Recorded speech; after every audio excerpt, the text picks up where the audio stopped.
Have you ever imagined spending billions of dollars on the world's most advanced fighter jet, only to discover upon delivery that its most critical radar system isn't installed, forcing you to fly it with added ballast? This isn't a joke. A recent batch of F-35s received by the U.S. Air Force is exactly in this predicament, sparking heated debates on social media. Everyone speculating whether Lockheed was rushing to meet deadlines, or Northrop Grumman couldn't get the radar sorted. Amidst this uproar, Military Observer magazine shifted its focus across the Pacific. They noted a new batch of J-20A fighters, recently spotted by the Chinese Air Force. The color and shape of the radar dome on their noses appeared significantly different from previous models, looking more rounded and fuller. This reveals an awkward truth for the U.S. defense industry. China's gallium nitride radar technology may have achieved widespread deployment, even appearing on missiles, while American fighters still struggle with how to integrate it. To understand this, we must revisit the situation unfolding in the U.S.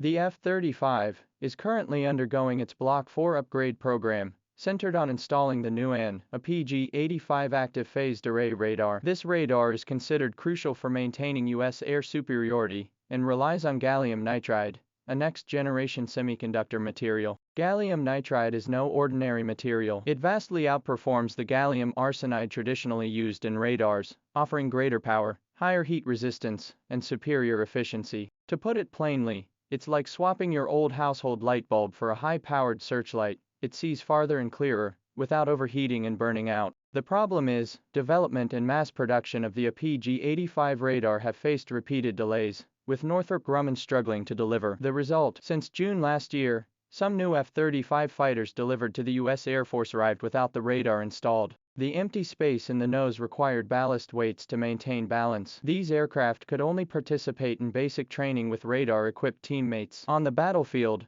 lacking radar would render them blind, unable to operate independently. While the U.S. grapples with this radar headache, China's J-20A program shows new developments. Recent CCTV footage prominently featured a J-20A squadron from an Air Force unit in the Southern Theater Command, a neat formation of over 10 aircraft. Closer inspection reveals radar domes with a different color scheme than earlier models, appearing more rounded in contour. In military analysis circles, radar dome color directly correlates with coating technology and internal materials. Such noticeable cosmetic changes typically indicate internal upgrades. It is widely speculated that these J-20As have likely been retrofitted with a new gallium nitride active phased array radar. Given the J-20's spacious nose compartment, it can accommodate a larger diameter radar. Combined with GaN technology, this upgrade conservatively estimates a significant increase in detection range compared to the older model. Analysts note that GaN's our module power output can be several to over 10 times that of Gauss. Achieving a 70% plus detection range increase is entirely feasible, meaning the J-20A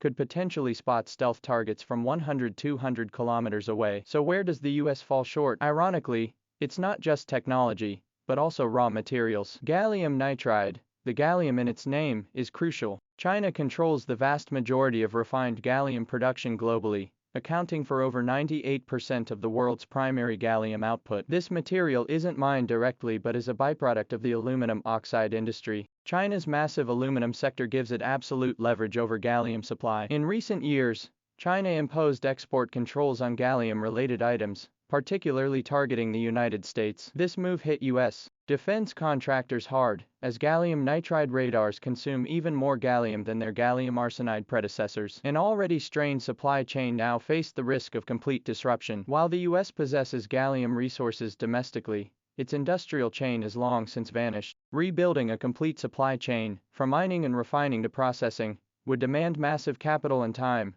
far beyond any short-term solution. Beyond raw material shortages, the U.S. defense industry's operational model itself is flawed. Lockheed rushed to deliver aircraft to fulfill contracts, disregarding whether radars were ready, handing over empty shells to the Air Force regardless. Meanwhile, Northrop Grumman's R&D efficiency was abysmal, with testing cycles repeatedly delayed. As the two giants bickered, the U.S. Air Force bore the brunt, stuck with top-tier fighters lacking radars, unable to voice their grievances. China's approach is markedly different. From gallium extraction to gallium nitride chip production and radar integration, the entire chain is domestically controlled, free from external constraints. As technologies mature, they enter mass production and are immediately deployed to the troops. The recent batch replacement of J-20 radars exemplifies this approach. What's even more embarrassing for US media isn't just fighter radar. They've noticed China's advanced air-to-air missiles like the PL-15 and PL-17 likely employ GaN-based guidance systems. What does the adoption of GaN guidance heads and missiles signify? It means they can detect targets farther away, lock onto them more stably, and resist jamming. A missile launched from dozens of kilometers away can maintain a firm lock on its target, significantly boosting hit rates. In contrast, the US AIM-120D missile still relies on outdated single-pulse radar technology, placing it noticeably behind in technological generations. Consider airborne early warning aircraft. China's KJ-500 and KJ-600 platforms reportedly carry GaN radars, enabling earlier detection of enemy stealth fighters and serving as aerial command centers. In contrast, the US relies on aging AEW platforms. Upgrading to GaN radars requires addressing complex challenges like power supply, heat dissipation, and space constraints, resulting in much slower progress. Ultimately, this issue transcends mere details like radar dome color or whether the F-35 has a radar. It reflects the broader comparison between military technology systems and foundational industrial capabilities. The US sought technological dominance through widespread embargoes,